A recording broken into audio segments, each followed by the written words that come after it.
Pwede po isa pa. Pwede po one more. I'm so sorry. Masyado po emotional. Gambarimasu.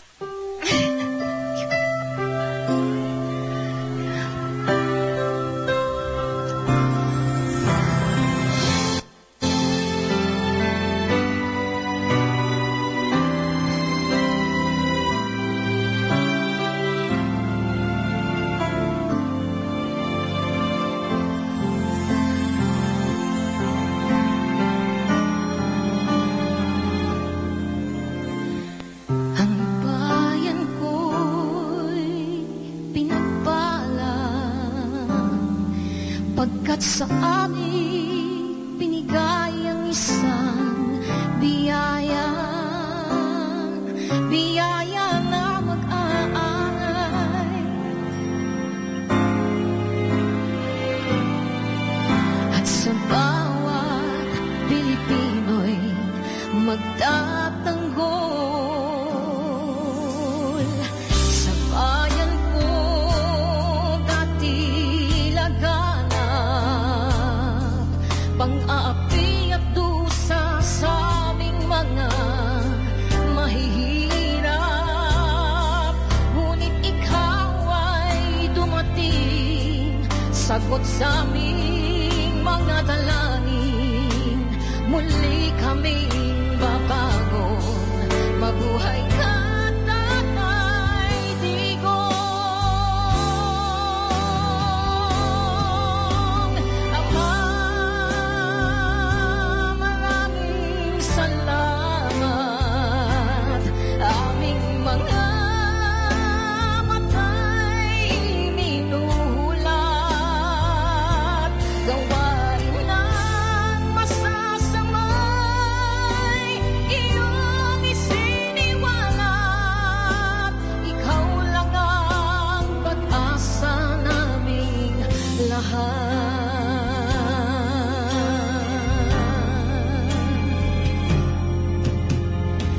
Ang bayan kong Pilipinas muling makikilala at itataas. Katahimik ay maghahari sa aming puso'y mamamayani. Mga ngiti sa labi di mapapawi.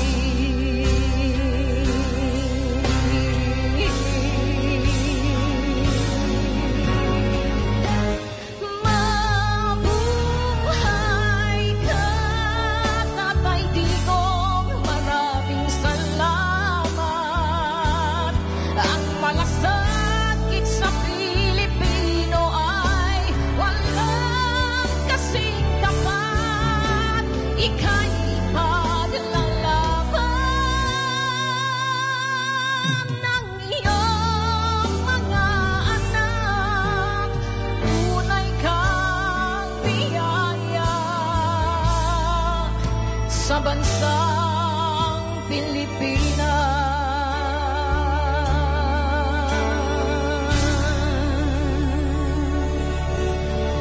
Maraming salamat po.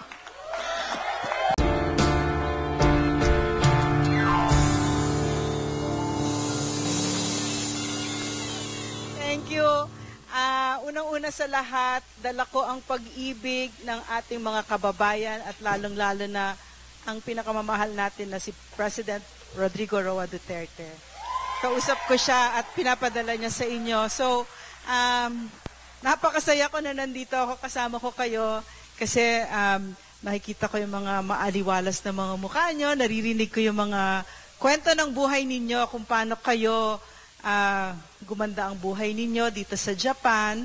Napakaganda ng Japan, no? Talagang ganda-ganda. At napakasarap na pwede tayong mag-assemble peacefully, na pwede tayong magsabi ngayon ng saloobin. Walang gurgur. At lahat ng pwede kong sabihin ngayon kasi hindi na ganon ang Pilipinas ngayon. Yun ang malungkot Yun, natutuwa ako na pumunta ako dito, wala ako nakita mga truck na pinagtatakpan yung, kasi ganun yung nangyari sa Dumaguete, sa Cebu, ganun yung nangyari, no, kahit na yung pambabastos nila sa Pilipino. So, at saka siguro hindi naman lingid sa kaalaman ninyo, yung nangyari sa amin nila Eric, no, na nung nagtanong si Eric sa laban kasama ang bayan, Tambaloslos, totoo ba na 1.8 billion ang travel expenses mo? No, isang opisina 'yon, hindi buong hindi buong kongreso 'yon. At ang nangyari doon, na-detain kami illegally. No, so malungkot, yeah. Pero actually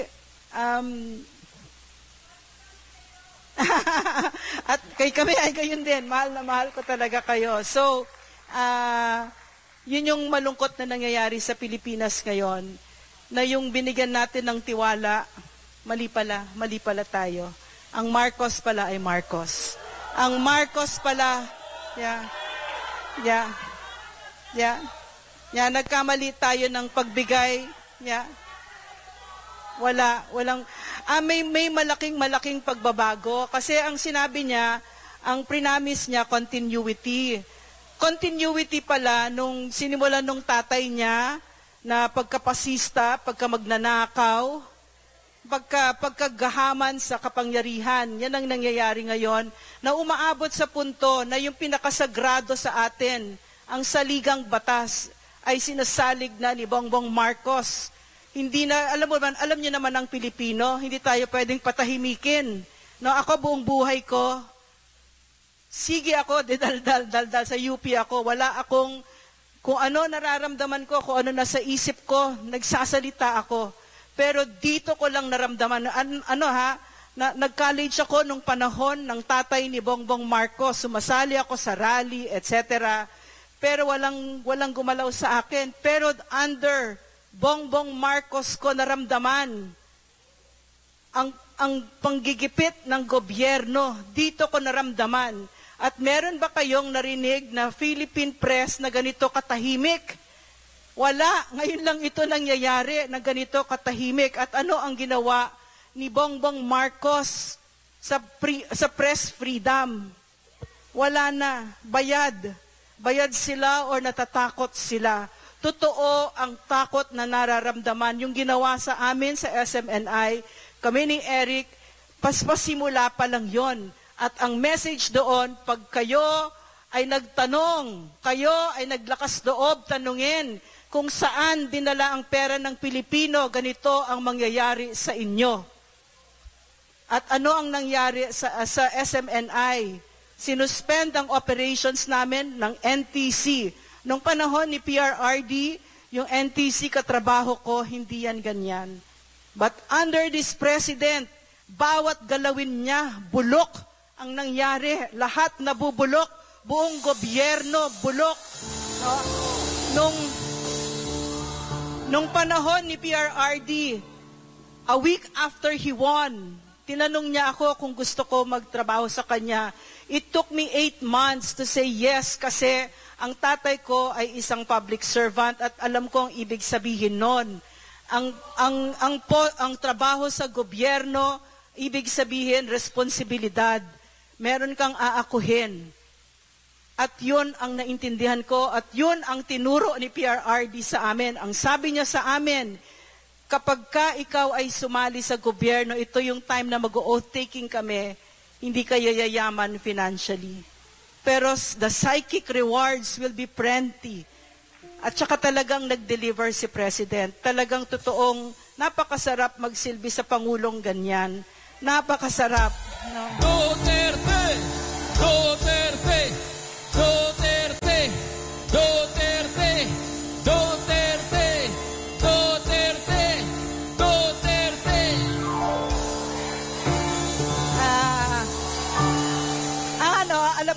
Alam mo kayo, pinapahirap niyo yung buhay namin. Kasi ginaayaw namin gawing Marcos versus Duterte. Kasi hindi naman talaga, di ba?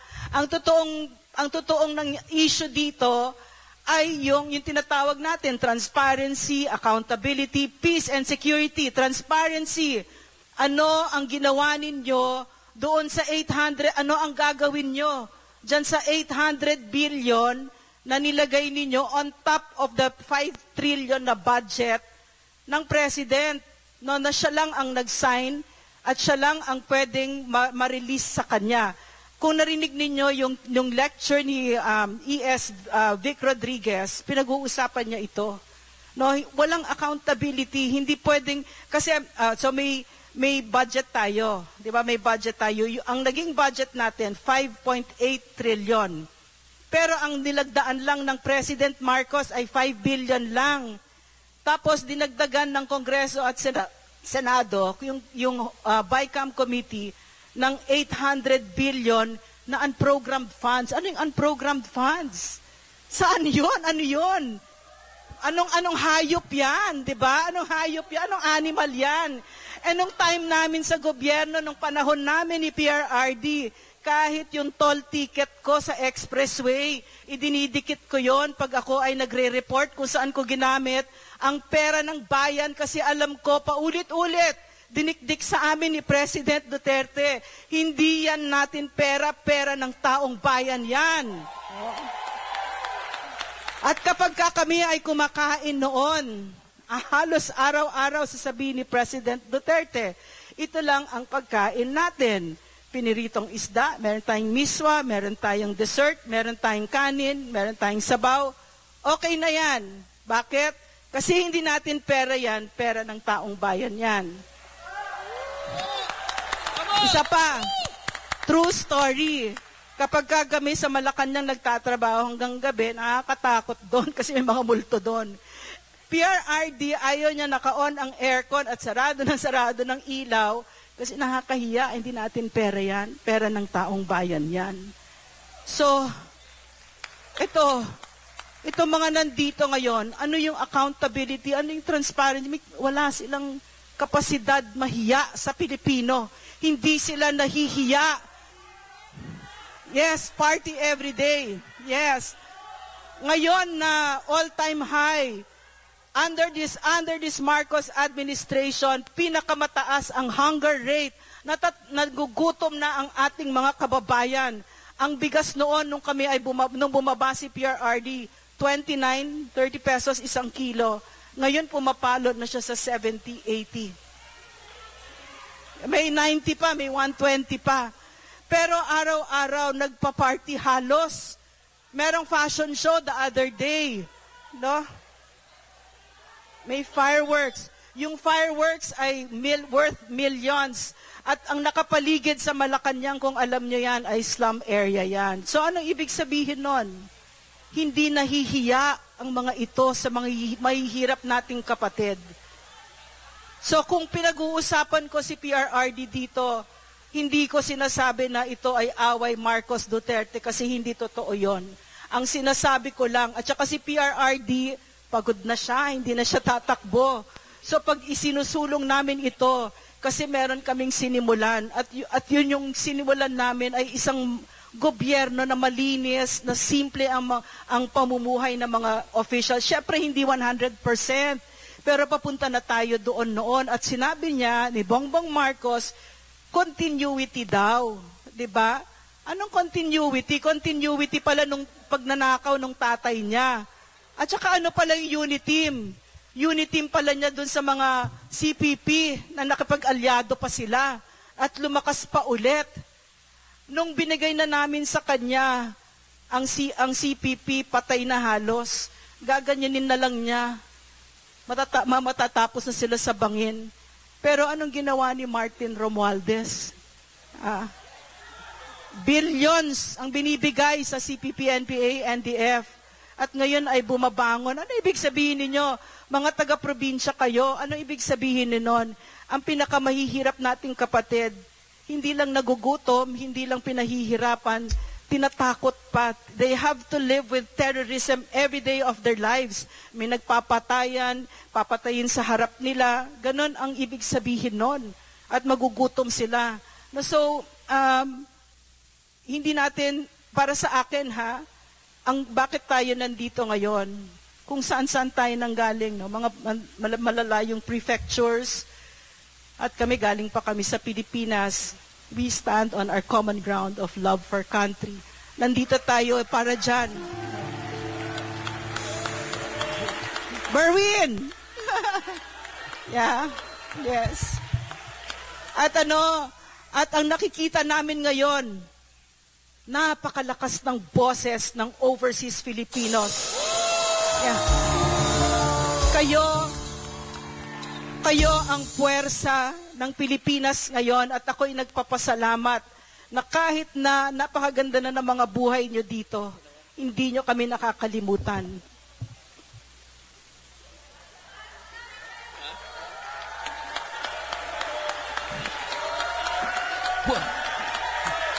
Laban kasama ang bayan.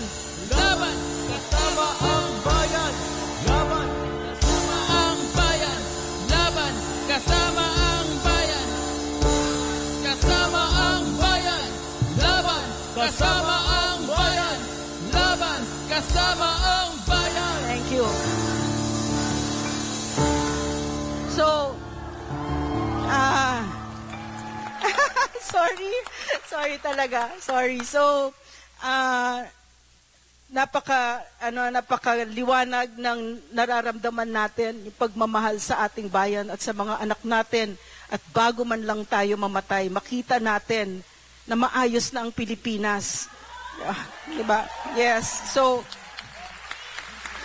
pero anong ginagawa nitong Bongbong Marcos na ito, itong administrasyon na ito, dinadala pa tayo sa bingit ng gera. 'Di ba? At hindi niya sinasagot yung kahirapan, yung kagutuman, yung pagtaas ng presyo ng kuryente, tubig, lahat, no? Hindi niya. Correct. Sa pa yun. Ayaw niya magpa-drug test. Bakit kailangan pa ba niya magpa-drug test para malaman niyo kung bangag siya o hindi? Alam na natin.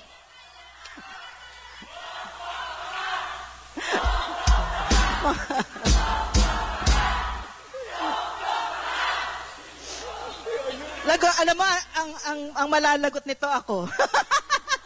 Okay lang. Walang natatakot dito. Okay? So, ang ginagawa pati niya, kung sino yung mga local officials na hindi sumunod sa kanila, ay sinususpend. Grabe. Grabe talaga itong ginawa nitong administrasyon na ito. At alam na natin kung saan ito papunta. Papunta ito sa elections, yung People's Initiative, at papalitan ang konstitusyon para ma-extend yung termino nila. Yan ang playbook nitong mga ito, no? No way. Yeah. Yeah. No to Chacha. Yeah. Pero si PRRD hindi natatakbo 'yon, ha. So, pero tinatanong ko si PRRD, Sir, bakit pa ba kayo lumalaban ng ganito? Pwede kasi tumahimik na lang kayo at pwede namang para hindi kanila guluhin, 'di ba? Ang sabi niya, kasi wala nang dissent ngayon, parang wala nang opposition at hindi pwede 'yon sa isang demokrasya, no? So lalaban tayo para sa ating mga anak. So yun yung napakahalaga dito. So, yeah. Ang Diyos, bayan, hindi magagapi. Ang Diyos, ang bayan, hindi magagapi. Ang Diyos, ang bayan, hindi magagapi. Ang Diyos, ang bayan, hindi magagapi. Itong mga nakikita natin ngayon, nakita ko na to kasi martial law baby ako. No, 10 years old ako nung na-declare ang martial law. Pero napakabuti ng Diyos sa atin kasi umuulit-ulit.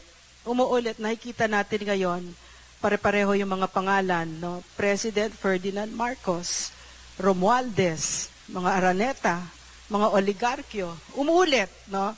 So, ang sinasabi, para sa akin, ang ibig sabihin nito, binibigyan tayo ng pagkakataon, no? Na will it take 20 years again before ninyo aayusin ito? So kaya tayo nandito ngayon. inaayos natin ito ngayon. No? Ang tawag dito ay, So, napakahalaga na nandito kayo kasi kayo talaga yung puwersa dito. Nalilito ako sa inyo. Ang daming sigawan. So,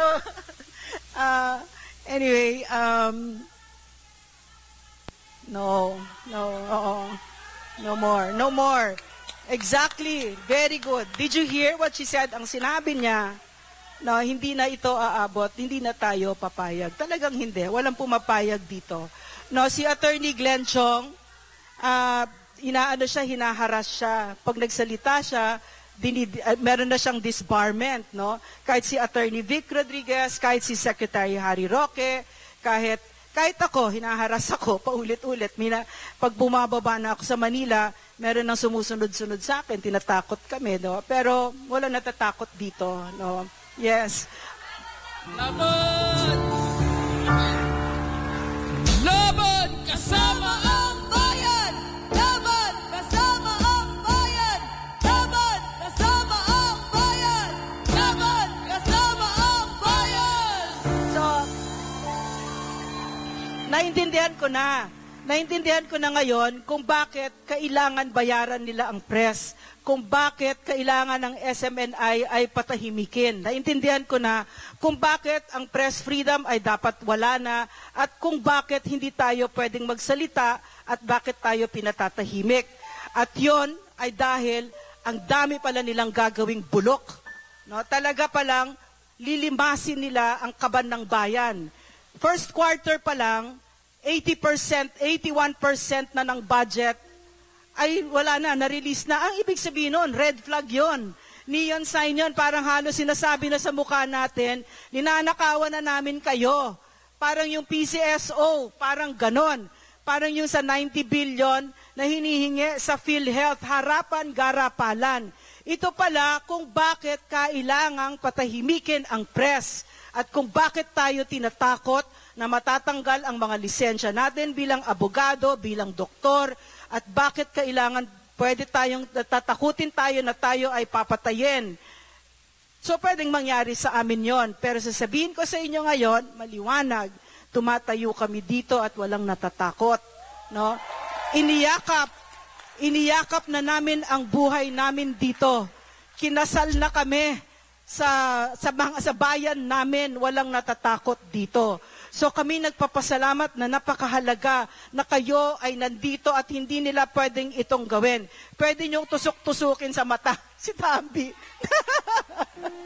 Pwedeng ganon.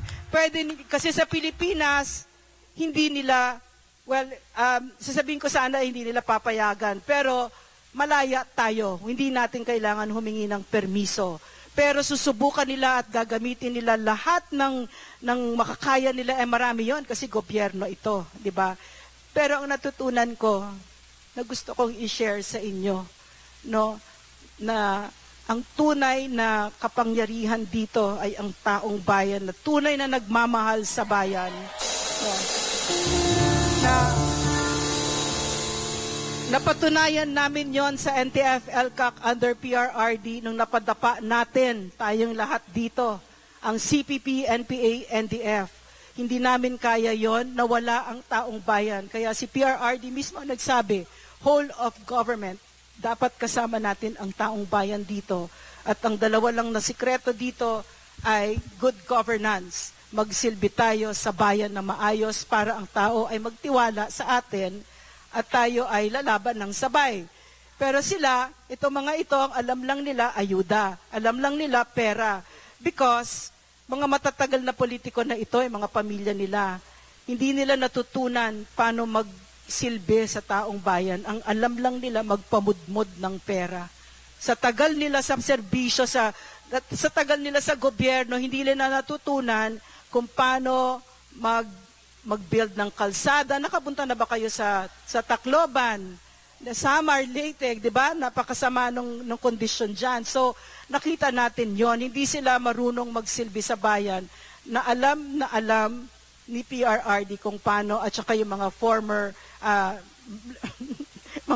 na officials. So, anyway, in closing, may I just say that I'm so grateful to have sat with you, and hindi pa naman tapos, pwede pa tayo mag-usap.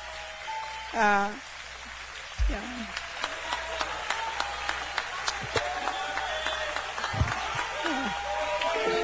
Yeah, maraming salamat.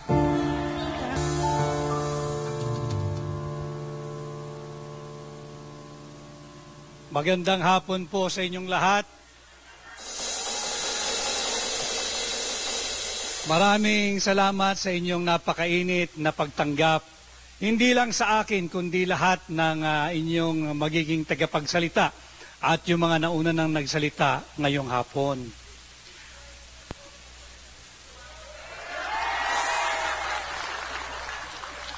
Yang mga ganyang komento ho ang nakakatanggal ng pagod.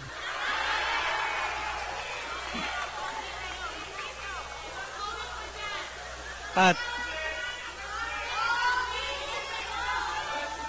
pasensya na ho kayo at medyo minamalat na tayo. Subalit kahit anong pagod namin, kahit anong pagod ko, ito ay hindi mapipigilan ang pagharap ko sa ating mga kababayan, higit pa doon, kagaya ninyo na namimirmihan o di kaya ay nagtatrabaho sa ibang bansa. Naririnig po kayo ng hakbang ng maisog. Kaya po naman tayo ay naririto ngayon upang samahan at itaguyod ang hakbang ng maisog Japan.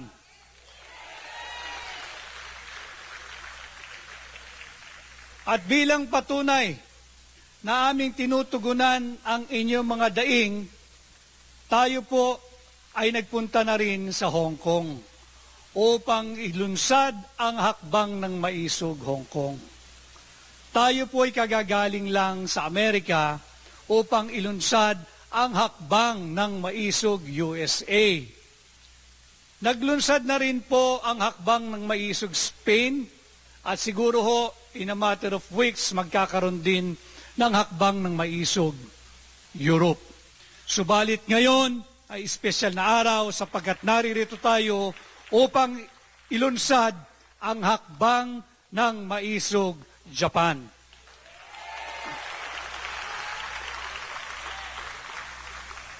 Ang hakbang ng maisog ay akmang-akma doon sa core values na ating sinusulong. Yan po yung transparency, accountability, peace, and security sa pamunuan ng ating bansa. Akmang-akma dito sa Japan sapagkat dyan po kilala ang ating mga kaibigang Hapon sa kanilang pagiging transparent, accountable, advocating for peace at security. Kaya nga po, pagpasok ko pa lamang sa airport, hindi lang maganda yung airport, secondary na lang ho yun. Yung seamless entry ng kahit na mga bisita katulad ko, wala pong kahirap-hirap. Walang nangmomolestya, walang hassle, wala lahat. Napakabilis. Kaya siguro, ang isang magandang ipanukala ay magkaroon ng kasunduan ang Japan at Pilipinas. Kahit isang buwan lang, pagpalitin natin yung opisyal ng Pilipinas at opisyal ng Japan. Pero,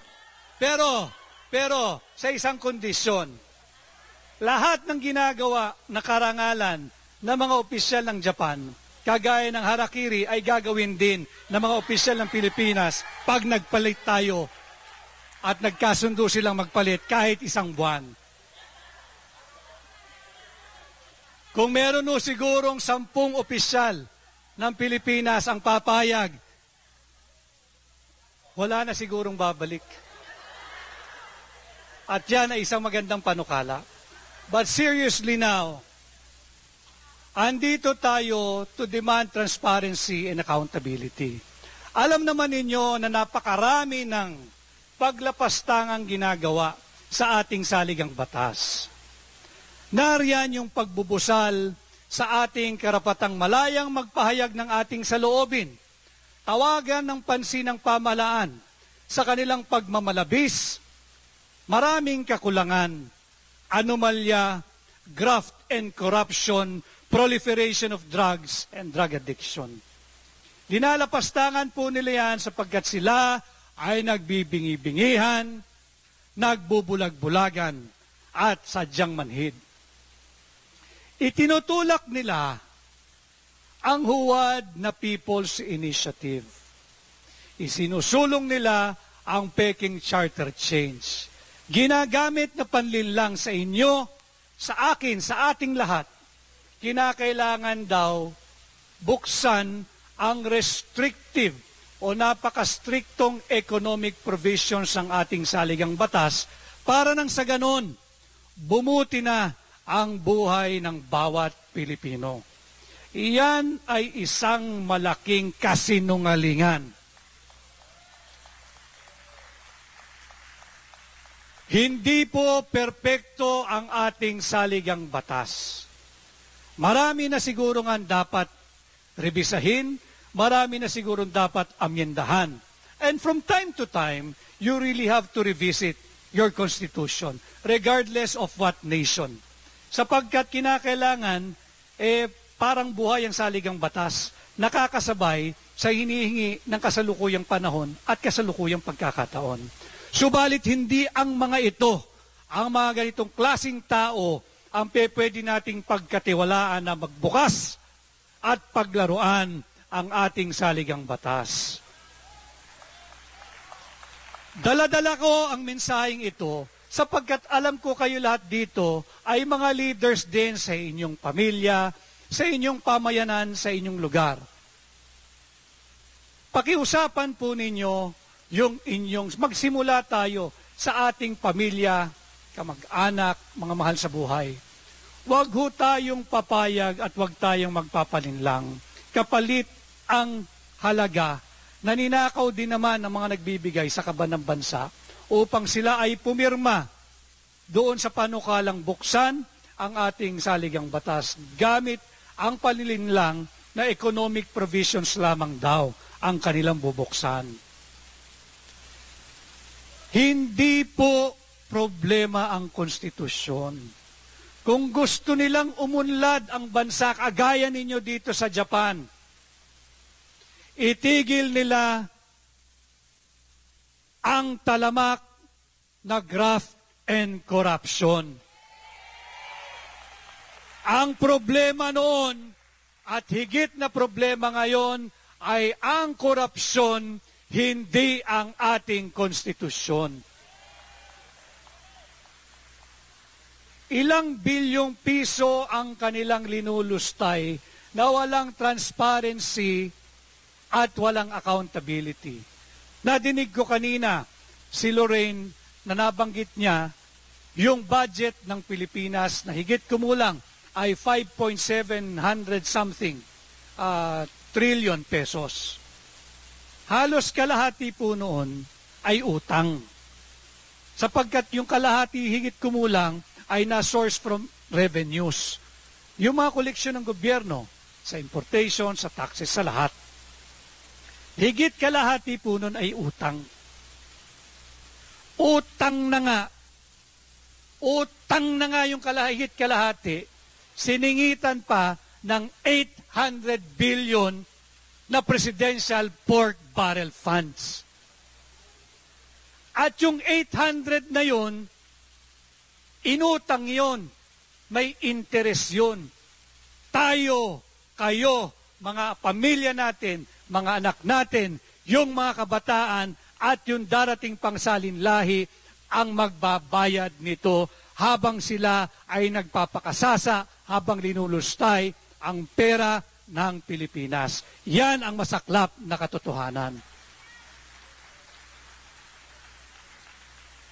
Yan yung inihingi ng ating hakbang ng maisog.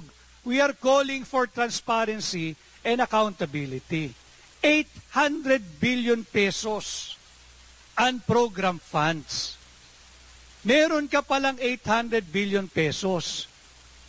Bakit hindi mo ginamit doon sa regular na budget?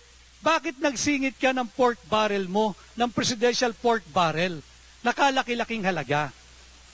At hindi naman alam kung sino ang mananagot kung paano ginagastos ito, paanong gagastusin at saan gagamitin. Yan, sinasabi ko paulit-ulit. Ang kasalukuyang administrasyon ay salat sa transparency.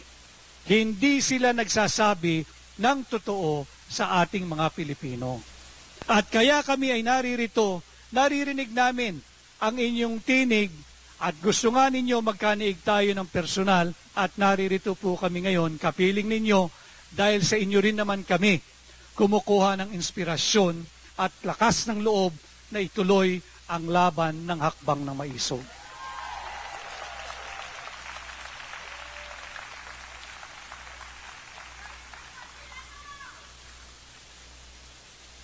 Yung ating pong karapatan na malayang magtipon-tipon at payapang magpahayag ng ating saloobin, pinipigilan din.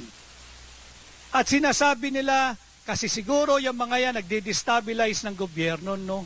I beg to disagree to these people in government who are accusing us of destabilizing their administration. Ang number one destabilizer ng kasalukuyang administrasyon ay yung mga nasa administrasyon. Sila mismo ang gumagawa ng sakit ng ulo. Sila mismo ang kumukuha ng malaking bato na siyang kanilang pinupukpok sa kanilang ulo.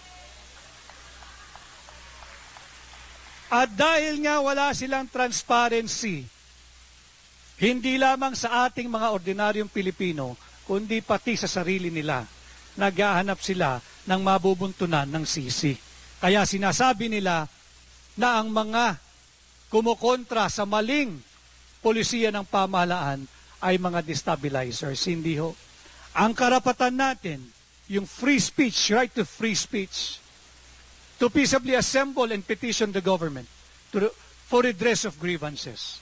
Yung ating malaya at payapang pagtitipon-tipon, ito po ay may garantiya sa ilalim ng ating saligang batas, sa ilalim ng ating Bill of Rights. Kaya hindi po tayo papayag na sisikilin nila ang ating karapatan. Ninanakaw nyo na nga yung pondo ng gobyerno, pati pa ba naman ang karapatan natin na nakawin pa nila.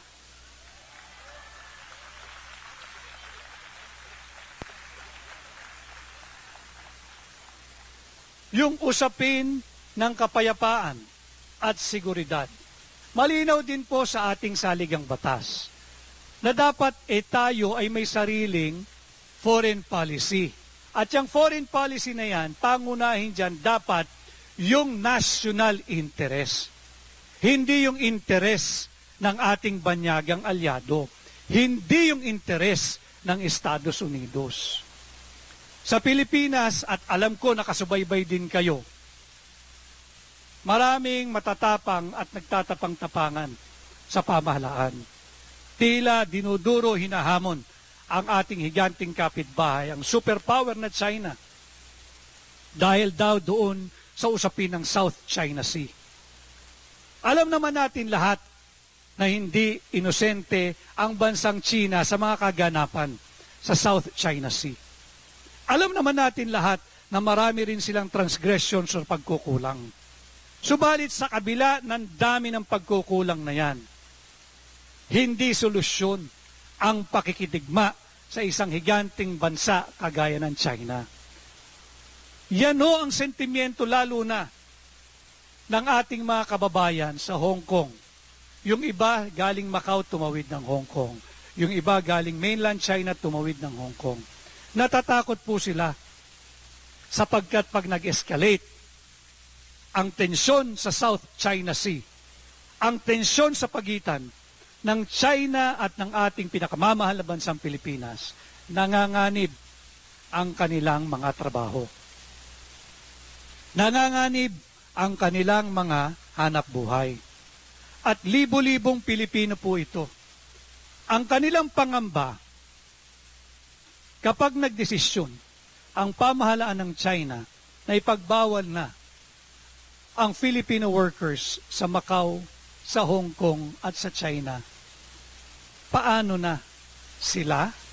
Paano na ang pamilya nila na binubuhay nila, pinag-aaral nila, sinusuportahan nila? Paano na yung mga inutang nilang bahay dahil pangarap ng bawat Pilipino yan na magkaroon ng sariling bahay? Paano na yung mga sasakyang inutang nila panghanap buhay? Sinong magbabayad nito? Mabubuhay ba sila sa minsanang bigay ng ayuda ng pamahalaan? Halagang 5,000, 10,000 sa press release nila. Pero ang natatanggap ng recipient, 2,000, 3,000, kinakatkong pa ng mga opisyal na pinagdaanan ng ayuda. Ganyang kasama. Sobra ang pangungupit. Hindi lang ito pangungupit, kasi pangungupit konti lang eh. Ito kinukuha na. Yung higit sa kalahati, ang binibigay doon sa recipient ng ayuda, sukli na lang, barya na lang. Yung bulto, kinuha ng mga mangungupit. Diyan takot na takot yung ating mga kababayan. And again, legitimate po yung kanilang takot. Legitimate po yung kanilang pangamba. Sapagkat tanggapin natin ang katotohanan. Hindi tayo sang-ayon sa ginagawa ng China doon sa South China Sea. Pero mas hindi tayo dapat sumang-ayon sa direksyon ng gobyerno, ng direksyon ng kasalukuyang pamahalaan, na tayo ay makipagmatigasan at kulang na lang ay makapagdigma sa China. Hindi po tayo mananalo. Hindi po ito pagiging defeatist. This is not having a defeatist attitude. No. We are just being realistic. Nagiging makatotohanan lang tayo. Hindi tayo mananalo sa China. So anong solusyon? Ibigay natin yung ating mga teritoryo? Hindi, walang nagsasabi niyan. Makipag-usap tayo ng maayos. Walang hindi.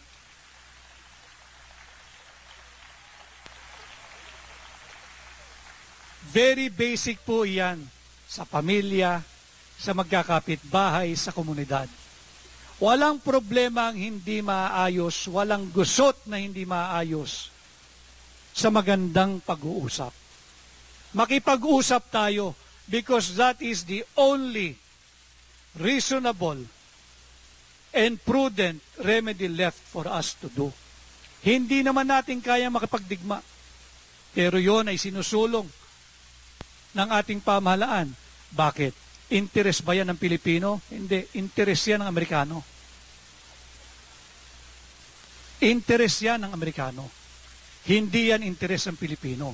Pero kung titingnan ninyong maigi, ang Amerika at ang US ay pilit pinabubuti ang kanilang relasyon, ang kanilang political, military, and commercial relationship. Pinag-iigi nila. Tayo naman, uto-uto, karay-karay, tayo nakikipag-away. This is a US-China proxy war. Hindi tayo dapat magpagamit sa ating banyagang alyadong Estados Unidos. We are not for the US, we are not for the China. Tayo ay para sa Pilipino. 80 years ago, World War II. 80 years ago. Kalaban din natin. Sinakop din tayo ng bansang Japan. This was 80 years ago. Nagiba din ng Japan. Binagsakan ng atomic bomb sa Hiroshima at saka sa Nagasaki. Alam nyo yan. Naririto kayo sa napakagandang bansang Japan. Subalit, nasaan na ang Japan ngayon kung ikukumpara mo sa Pilipinas? Paliit ng paliit ng paliit ang halaga ng piso. Paliit ng paliit ng paliit ang ating purchasing power.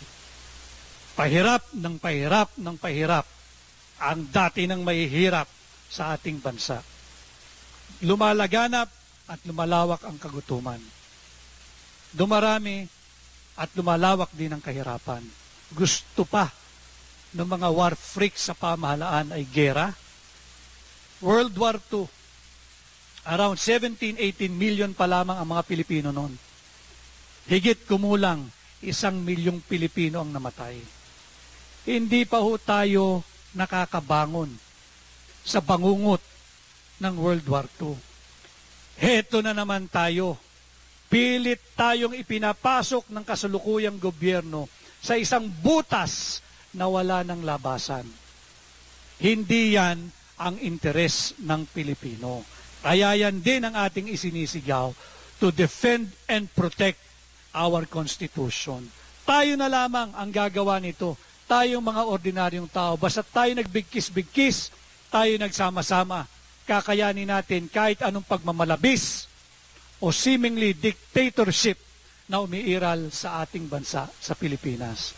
Subalit, ang hakbang ng maisog alone, hindi ho namin kaya. Kailangan namin ng tulong ninyo, kailangan namin ng pakikisa ninyo.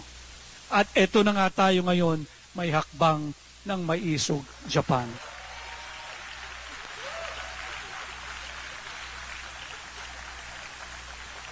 Ang isinusulong po ng hakbang ng maisog ay kapayapaan. Ayaw natin ng armadong sigalot. Ayaw natin ng gera. Walang mananalo sa gera. Walang panalo sa gera.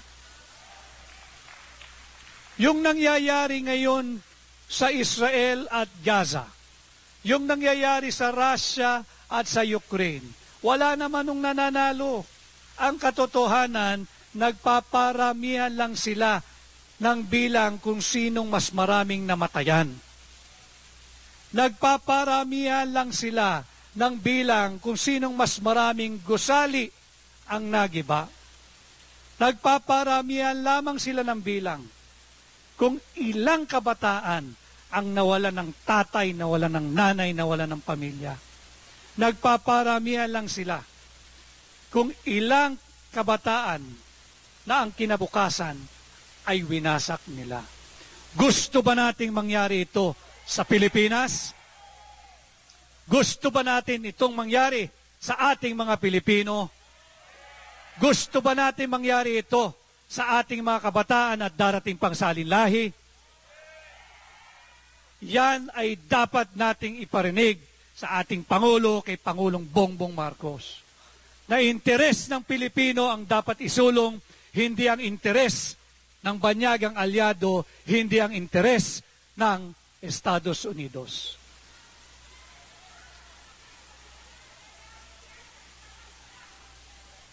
Marami pa ho tayong pag-uusapan, subalit kinakawayan na po ako, time na raw po. Ang masarap talaga pagkasama mo, ang iyong mga kababayan, lumilipas ang oras nang hindi mo nararamdaman. Muli po, maraming salamat sa napakainit ninyong pagtanggap. Tuloy-tuloy po tayo magkakaharap. Ituloy po natin ang ating ginagawa. Mabuhay ang Pilipinas, mabuhay ang Pilipino, mabuhay ang hakbang ng maisog Japan! Maraming salamat, Attorney Vic Rodriguez. Gusto niyo pa? At ang susunod na magbibigay ng talumpati ngayon, isa ring abogado. Dating tagapagsalita ni former President Rodrigo Roa Duterte.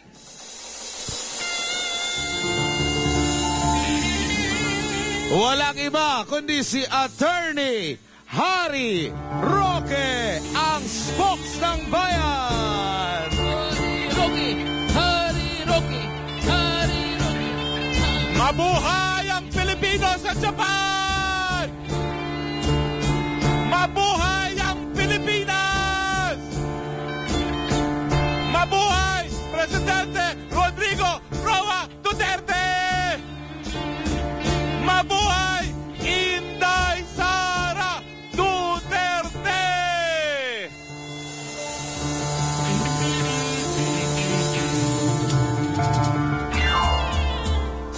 Mga Pilipino sa Japan, handa na ba kayo? Handa na ba kayong makipaglaban muli? Handa na ba kayo protektahan ang karapatan? Handa na ba kayong maisog? Unang-una, nais ko pong ipaalam sa inyo na kaisa po ako sa iyong hanay dahil nung minsan ako rin po nagtrabaho sa Singapore. Hindi lang po yan, ako rin po ay isang anak ng OFW. Second year high school lang po ako na nagtrabaho ang aking nanay. Napakadaming gabi po ang aking iniyak dahil hindi ko maintindihan kung bakit nawala sa piling namin ang aming ina. Pero alam ko po ang pinagdadaanan ninyo. Masakit man tanggapin na nawalay kayo sa inyong mga anak sa buhay. Karamihan sa atin, heto lang ang pamamaraan para mabigyan na mas mabuting buhay ang ating mga mahal sa buhay. Ako po, nagpupugay sa inyong lahat. Kayo po ang bagong bayani. At kaya kami po'y narito dahil alam namin sa inyong mga pagkabayani, lahat po kayo may karapatan na malaman kung ano nangyayari sa ating mahal na bayang Pilipinas. Lahat kayo may karapatan panagutin ang mga nagsasala sa gobyerno. Aaminin ko po sa inyo, isa rin ako sa nabudol ng Marcos Jr. administration. Pasensya na po. Tao lamang. Mantakin nyo. 13 anyos pa lamang ako. Sumasali na ako sa mga demonstration laban kay Marcos Sr. 16 anyos napilitang umalis ng Pilipinas dahil hunting ng mga pulis at militar ni Marcos Sr. Mantakin ninyo. Taong 2022, umakyat ako sa entablado ni Marcos Jr. Bakit? Dalawang dalihan po.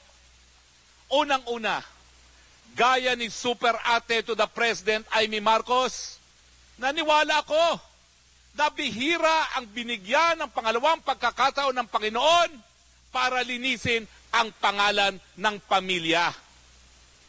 Ang buong akala ko, bago mawala ang mga anak ni Marcos Sr., babaguhin nila ang imahen ng kanilang pangalan na nasira dahil sa korupsyon, dahil sa maging gahaman sa kapangyarihan, dahil sa pag-abuso ng karapatang pantao. Buong tiwala ako nung ako'y nagbanggit. Suportado ko ang buhay na Marcos, ngunit hindi ang patay na Marcos. Nabudol po tayo. Unang-una, makinig ka, Presidente Marcos! Alam na namin, 31 million, binudol mo kami!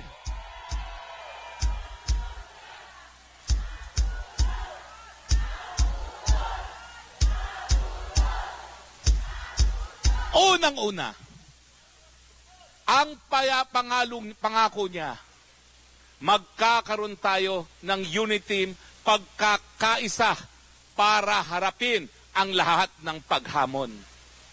Anong nangyari?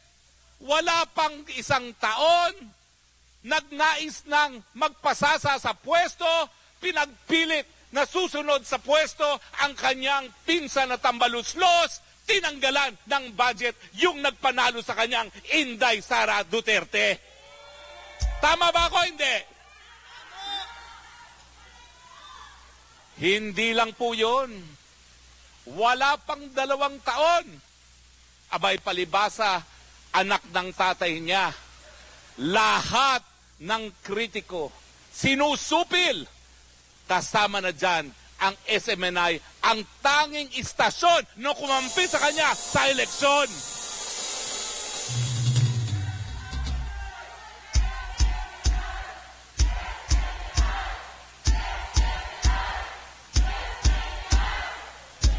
Hindi lang po yan.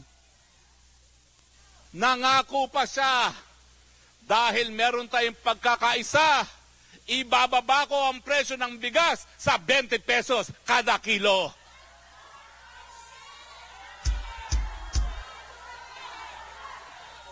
Yung pala, yung 20 pesos ng bigas, isang supot ng ice candy lamang. Hindi lang po yan. Nangako siya ng pagbabago. Yung pala, ang konsepto niya ng pagbabago nung magnanakaw sa administrasyon ng Marcos Sr., mas malala pa ngayon ang nakawan sa Marcos Jr. Nung panahon ni Marcos Sr., na napakalala ng panunupil sa karapatang pantao, yung pala, mas malala ang gagawin dahil si Marcos Sr. nagdeklara ng martial law na ngayon po pwedeng ipawalang bisa ng hukuman at ng Kongreso. Pero siya, nag-implement, nagpatupad ng martial law na walang deklarasyon ng walang kahit sino na makakabawi ng martial law na ngayon po umiiral sa Pilipinas.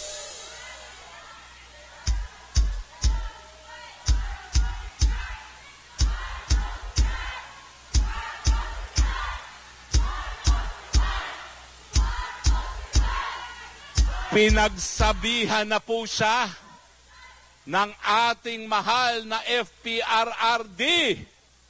Magtino ka dahil sa huli, baka maging kapalaran mo rin ang kapalaran ng iyong ama.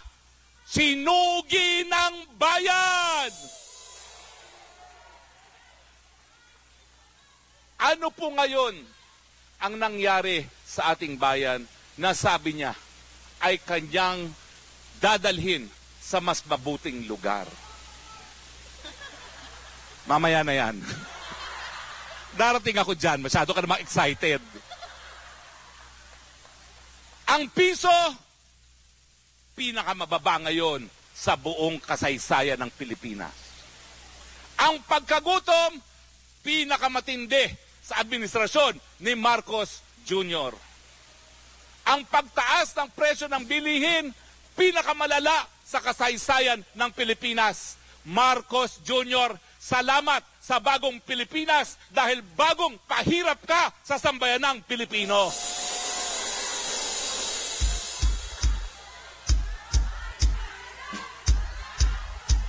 At gaya ng ginawa ng ama niya, dahil nais magpasasa sa kapangyarihan, ang unang-unang ginawa, palitan ang saligang batas. Paano? Sa pamamagitan ng pamudmod ng nakaw na yaman galing sa kaban ng bayan. Saan ka nagkakita? People's Initiative daw, pero ang mga lagda binibili. Saan ka nakakita? People's Initiative daw, ang mga lagda kapalit ng ayuda na binawasan pa ng mga hinayupak. Ang buong akala natin, pagbabago. Ang nangyari, na ulit na naman ang mapait na kasaysayan ng Pilipinas. Marcos, hindi lang diktador, ang tawag ngayon, adiktador.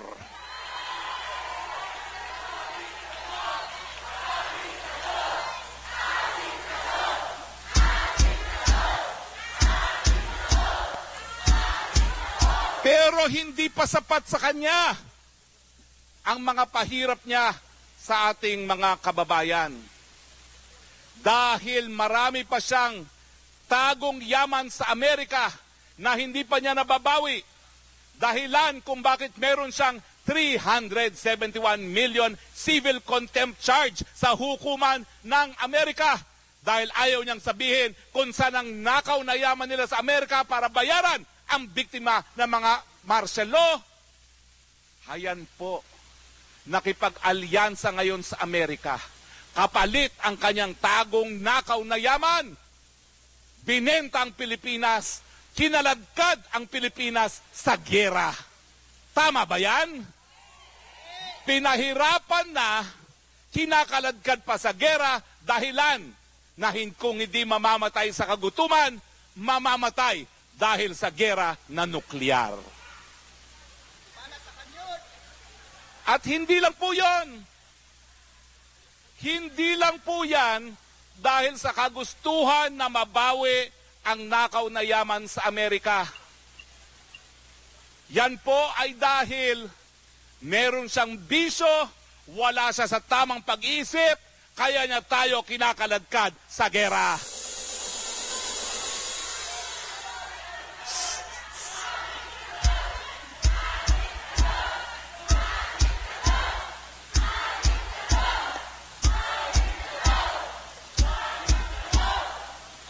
Sino ba naman ang nasa tamang pag-iisip na nais ngayong makipaggera sa karatig bansa na sa nakalipas na 1,000 taon, wala naman tayong naging hidwaan, walang naging gera? Sino ba naman ang nasa tamang pag-iisip na nais makipaggera sa pinakamalaki nating trading partner? Sino ba naman ang nasa tamang pag-iisip na nais makipaggera doon sa bansa na libo-libong mga Pilipino ang naghahanap buhay? Sino ba naman ang nasa tamang pag-iisip na makipaggera doon sa bansa na isa sa pinakamalaking mamuhunan sa Pilipinas? Kaya nga po, ang sigaw natin, transparency. Ngayong meron ng suspecha at paratang na gumagamit ka ng pulburon, kinakailangan magkaroon ng transparency, aminin or pasinungalingan, pero hindi po pwedeng tawa-tawa lamang.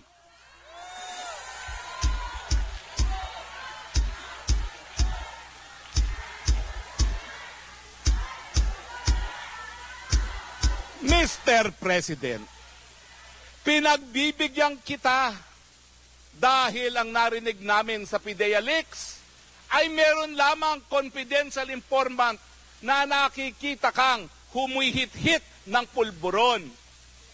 Pero sa batas, kapag merong paratang, dapat inaamin, dapat itinatanggi, hindi dapat tawanan, lalo na kung ikaw ay presidente. Dahil nga pag ikaw ay presidente at ikaw ay bangag, pwedeng ikamatayan ng iyong mga sundalo at sibilyan sa gera na wala tayong pakialam.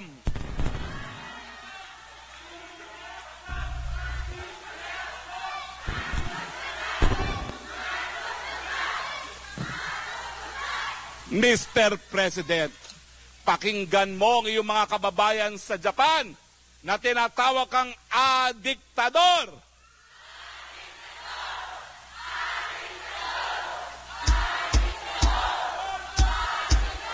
Pakinggan mo ang iyong kababayan sa Japan na tinatawag kang bangag.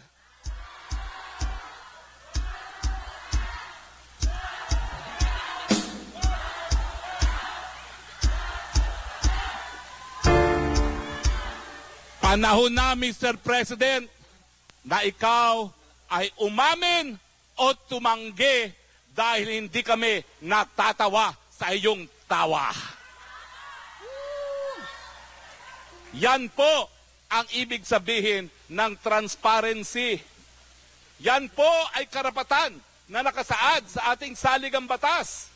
Ang karapatan ng taong bayan sa impormasyon na makakapag-apekto sa ating pang-araw-araw na buhay. Mr. President, kung ikaw bangag, nakaka-apekto po sa amin yan dahil baka kami mamatay sa gera na wala naman tayong kinalaman. Tama! Tama! Accountability. Tama ba ho yun? Hindi. Na iyong mga kamag-anak, ang iyong mga malalapit sa kaibigan, ang siyang tanging mga negosyante na yumayaman? Tama ba yon na gaya ng panahon ng iyong ama Marcos Sr., ang iyong mga cronies ngayon ang nagpapasasa sa iyong gobyerno? Tama ba yon na habang pinakamatindi ang kahirapan sa Pilipinas, wala kayong tigil sa pagpaparty, wala kayong tigil sa pagpapasasa sa kwarta at sa kapangyarihan. Panahon na po para magkaroon kayo ng pananagutan. Yan po ang ibig sabihin ng accountability. Dahil kaming 31 milyones na naglukluk sa isa pwesto, ang inaasahan namin, hindi mauulit ang korupsyon sa iyong administrasyon na ngayon po mukhang mas lantaran pa.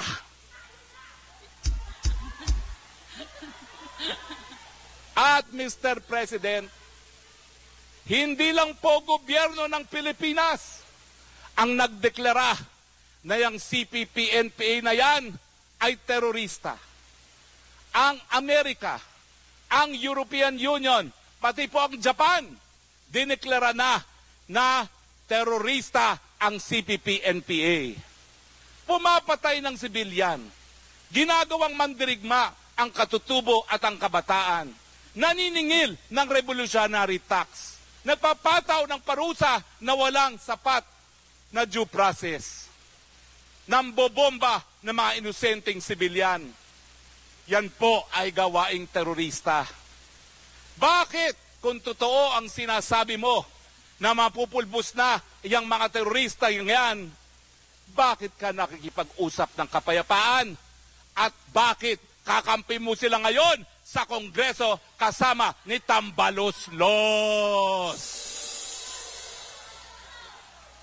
Ikaw naman, Tambaluslos, marinig mo na, wala pong masamang mag-ambisyon, libre ang mangarap, pero mga Pilipino sa Japan, boboto ba kayo kay Tambaluslos? Hindi! Boboto ba kayo kapalit ng ayuda? Hindi! Boboto ba kayo kapalit ng salapi? Hindi! Tama po. Pag nabudol pa tayo uli, magpakamatay na tayong lahat.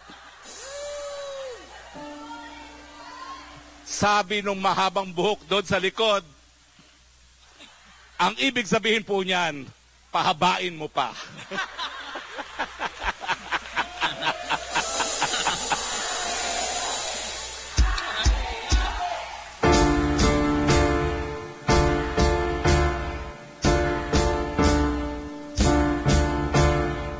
Ang tanong, wala pong diktador na voluntaryong bababa sa pwesto. Ang tanong, mga Pilipino sa Japan, 2 beses na sa ating kasaysayan na ang taong bayan bilang soberenya ang naghusga na tama na, sobra na. Ang tanong, kayo bang mga Pilipino sa Japan, maghuhusga na ng tama na at sobra na? PBBM, pakinggan mo ngayon ang boses ng mga taga-Japan. Tama na, sobra na, tama na, sobra na.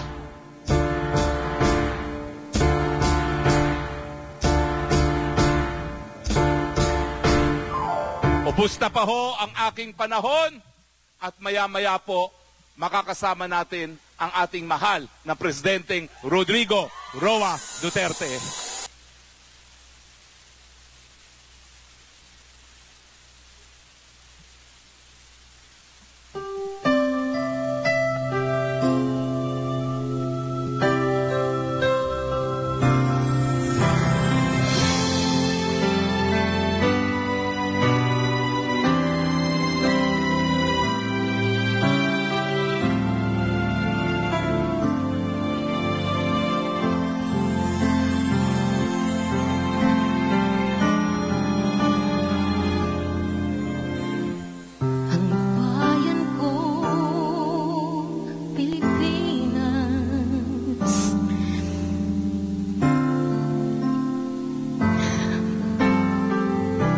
Pwede po isa pa.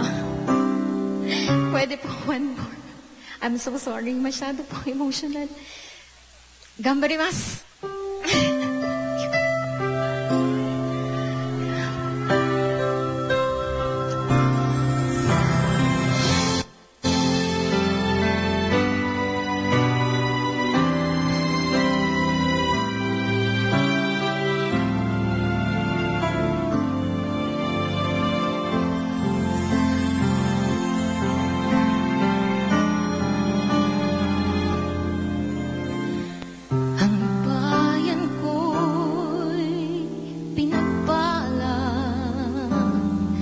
Pagkat sa amin binigay ang isang biyaya, biyaya na mag-aanay. At sa bawat Pilipino'y magtatanggol sa bayan ko datilagan. Pang-aapi at dusa sa aming mga mahihirap. Ngunit ikaw ay dumating, sagot sa aming mga dalangin. Muli kaming babagon, mabuhay ka, Tatay Digong.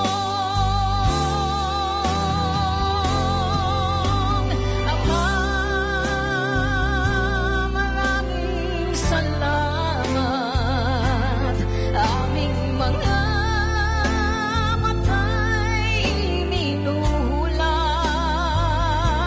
gawain ng masasamay, iyong isiniwalat. Ikaw lang ang pag-asa naming lahat.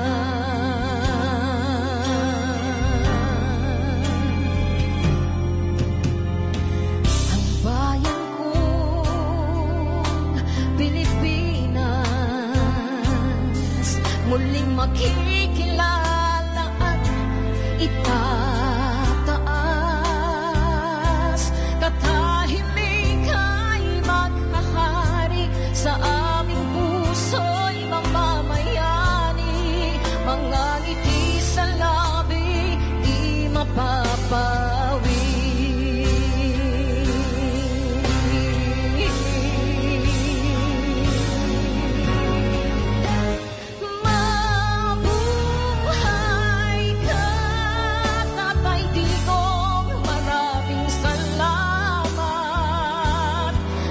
Malasakit sa Pilipino ay walang kasing tapat. Ika'y paglalaban ng iyong mga anak. Tunay kang biyaya sa bansang Pilipinas.